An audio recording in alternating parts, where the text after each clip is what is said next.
What's going on, guys? Welcome back to the channel. I know it's been a while since I posted the last video, but it's only a quick one today really. I just wanted to get back up unloaded, get back working on my car. So today we're working on my 2006 plate BMW. So it's 330D, 3 litre straight 6 diesel, automatic M Sport, which is nice.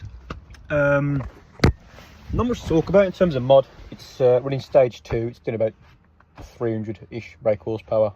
Pulls well. The reason we are filming today's video is because I am changing out the rear tail lights. So these tail lights sort of retail for about 400-ish pounds, and I am selling the car. I want something slightly different. I've only had this for about 8 months. I did plan on doing a load of videos on it, but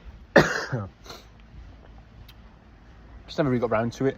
I've been ill as well, so stuff in my personal life, I haven't been able to film videos or do anything with the cars.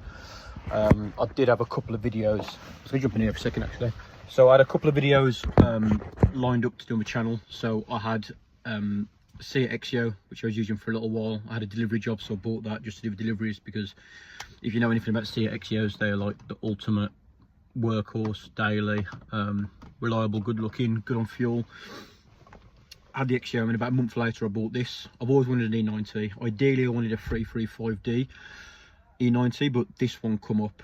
So I bought the Seat Exio and now the BMW, and my plan was to do a couple of videos on my channel just sorting out a couple of like, age related things. Apart from that, there's not really much to do on the BMW. It is a pretty solid car, but I'm going for something a little bit different. So I'm selling this and then we'll see what we can get. So I'm probably gonna be a little bit out of practice with the whole YouTube thing and the filming. Like I said, I had the Exio, I've got the BMW now. My Megane, if you'll remember the Megane, done a couple of videos on the channel of that. That was supposed to be getting some stuff done. That got put on the back burner because just work life. Like I said, I've been ill, so I haven't really had chance to actually get around to doing anything for a while. But yeah, so we got the 3 cars, and then I had a Rover 45 as well. Was it a 45? Rover 25? Yeah, Rover 25. I bought that off my mum. She's had that for about 12, 13 years.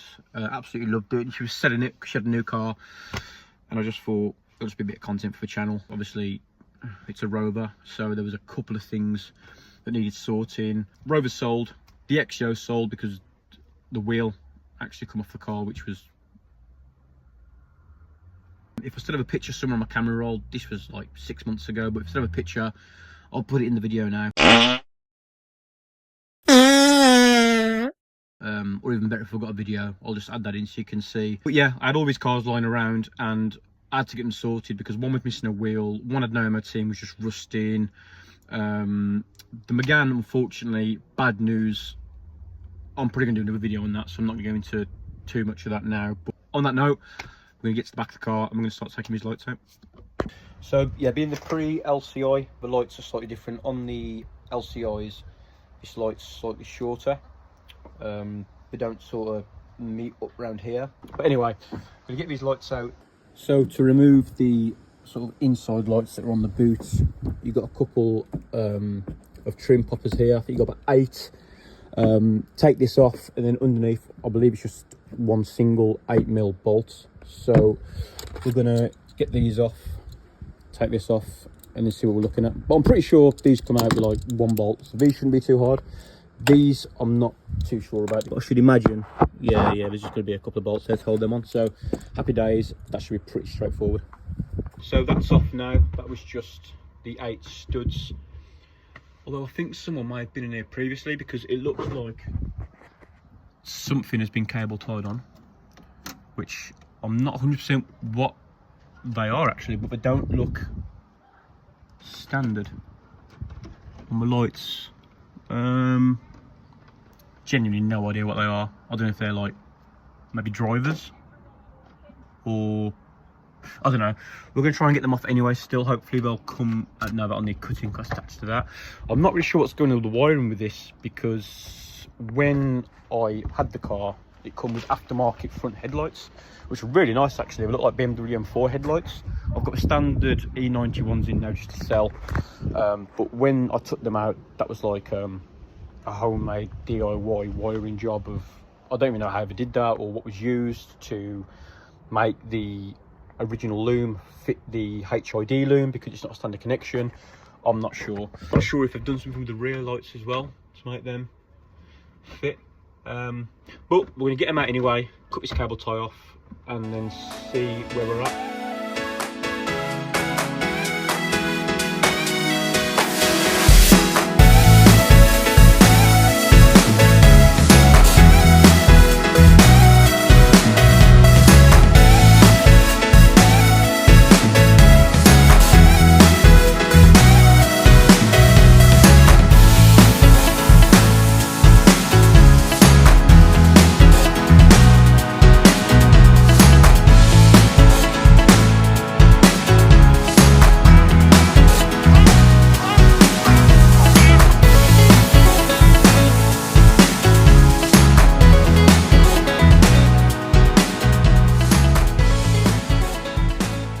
Yeah, as I thought, I think these have had something aftermarket done to them, because the previous lights would have just come out with bulbs. See, that one looks alright.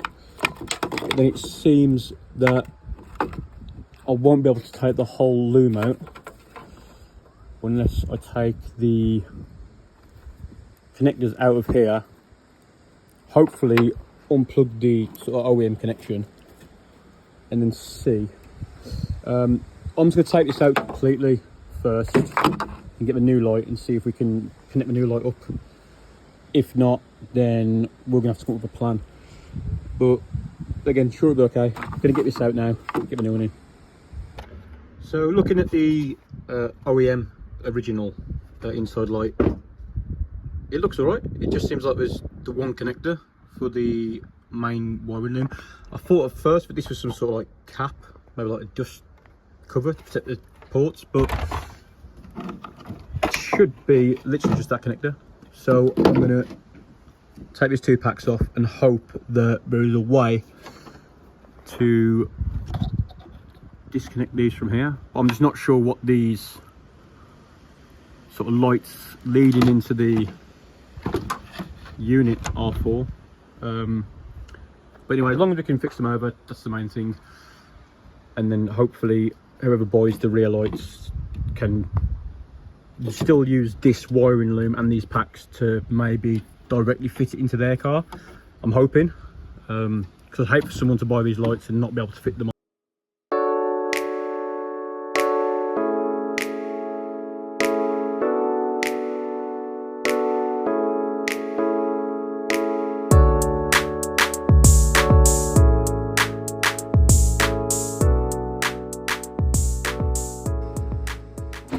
So just for a quick comparison, as you can see, the standard lights have this sort of like white cutout on the top, which I don't really like. I think that makes them look quite outdated. And then the aftermarket one is sort of smoked out really, so I think that's a lot cleaner. And the bottom is sort of like an LED style, same as the top. I did like these, but I've got someone that wants to buy them, so they will be going. The standard one does look like it just clips in, but on this one, as you can see, they seem to have wired a couple of connectors in. This was the same sort of story with the headlight. So as I said to you before, on the headlights there was a load of sort of aftermarket wires plugged in, sealed in, and connected to God knows what. So when the person comes to buy the headlights, they couldn't fit them. I couldn't understand why, because they were just HID leads, and then I realised someone had just done their own wiring job on it. So we're going to get this one put in now. This should be much simpler. The only thing I'm worried about is I'm not sure. Oh, there we go. Okay, so yeah, they're both obviously running some sort of driver or capacitor, but I don't really know what these are. 600 volts, so I'm guessing battery related, but I don't know whether they give the light power.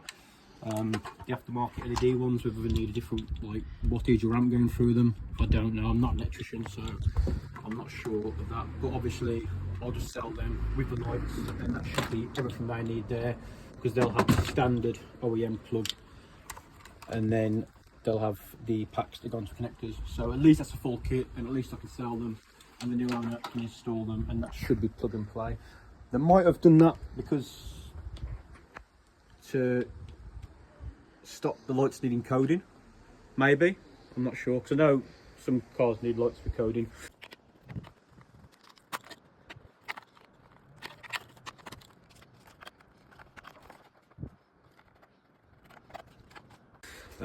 But anyway, I'm rambling. Let's get this one back in. So this should be a real easy fit of just one connector plugged in, and then as I took the other one off, there's a little clip. So if ever you take the lights out of a BMW E90, the rear lights, there are two little tags here. I didn't realise which just latch onto here, so the best way to get them off is just bend it really gently with a flathead. Obviously don't snap your clips off. So that should just go in there, and then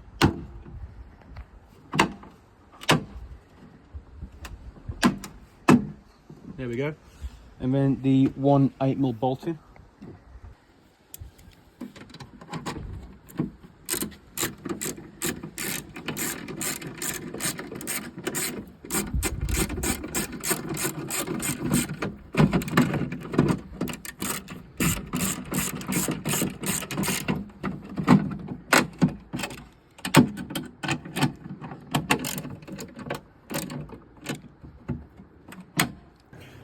Right, so I've come to actually put the headlight in, fits in fine.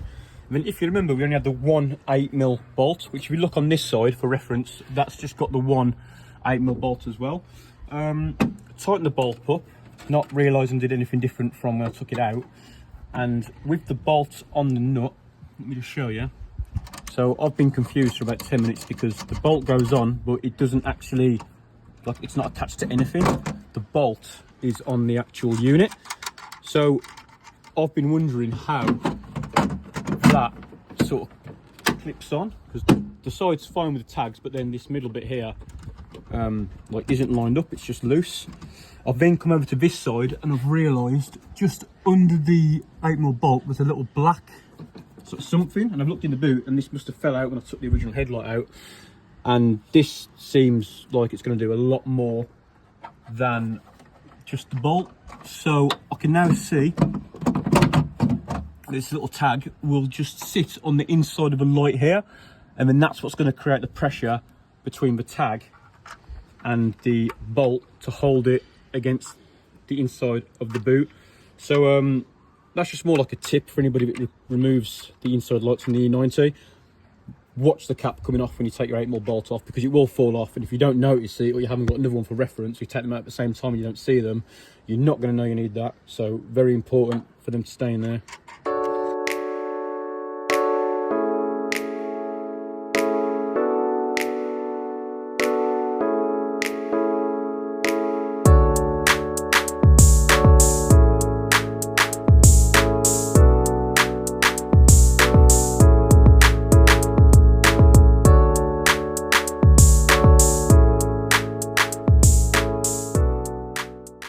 So now I've realised the problem with the little tag holding it to the boot. As you can see now, the light is in, fitted fine, it's flush and it's tight, which is what we wanted.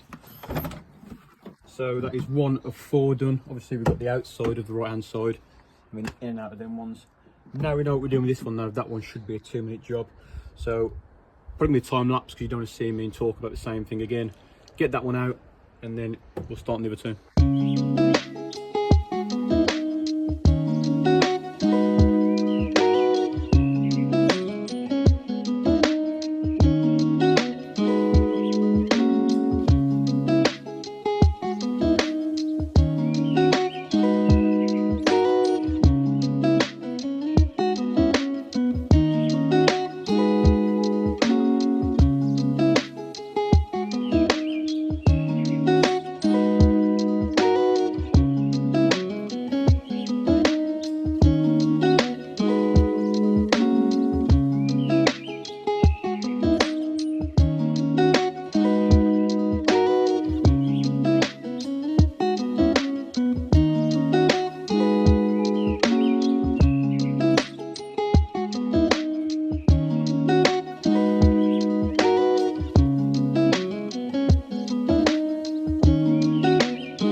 slots in.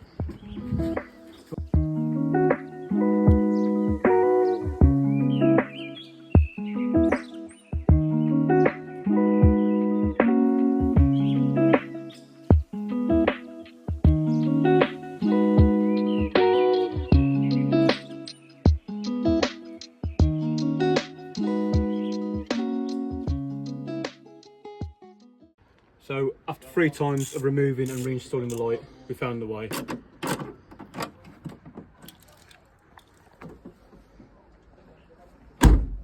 So there, the inside lights both done. This one gave me a little bit of trouble. The black clip that sort of pushes it away from the inside boot panel was just a bit of a pain to get on in the right place. So that was loose, but that's in and that's in. So them two are done, that's fine. Now it's just time to do the outside ones, but you can probably tell just from this shot alone how much of a difference the upgraded lights made compared to the white.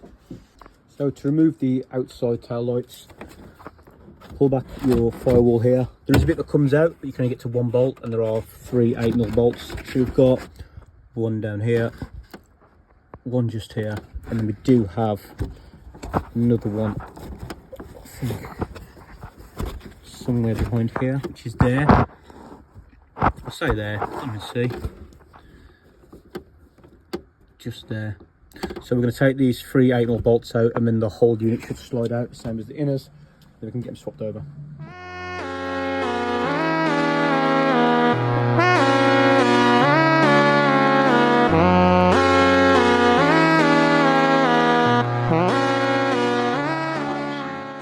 Easier than the inside one, but again, there's a couple of weird sort of aftermarket wires here, which I'm not really sure what these are still. That looks like there was a battery pack in it, but unless that is, yeah, there's definitely something in there. So yeah, they'll be going with the lights to the new owner anyway. So it doesn't look like it takes any sort of like wiring, sort of soldering or anything like that. It looks like they literally just clip into them 3 adapters which are down there, and then you just plug the OEM wiring loom in. So that seems quite straightforward, to be fair. We'll get the new one in, and then we'll start on the other side.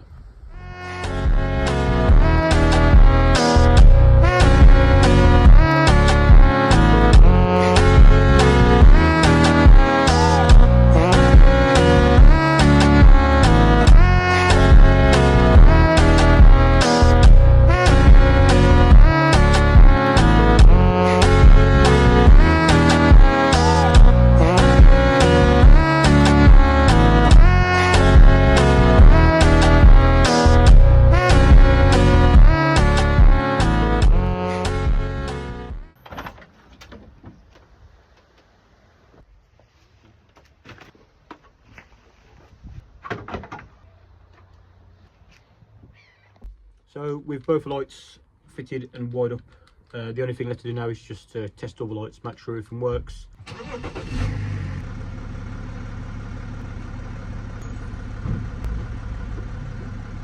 So I just watched that footage back, and it seems that we might have rear reverse light out, which isn't a big deal. I'm thinking now maybe if that's what the battery pack was for, the circuit, to operate the rear lights, because I think they're standard bulb, but in the uprated ones, the aftermarket ones, I'm pretty sure they're LED. So that's the only thing I can think of. A reverse bulb, I think, isn't the end of the world. I can just get a bulb swapped over in there, it's no problem. But everything else works, so happy days. I'm going to finish the job off just by putting cover back on, tidying all this up, and then it should be good as new.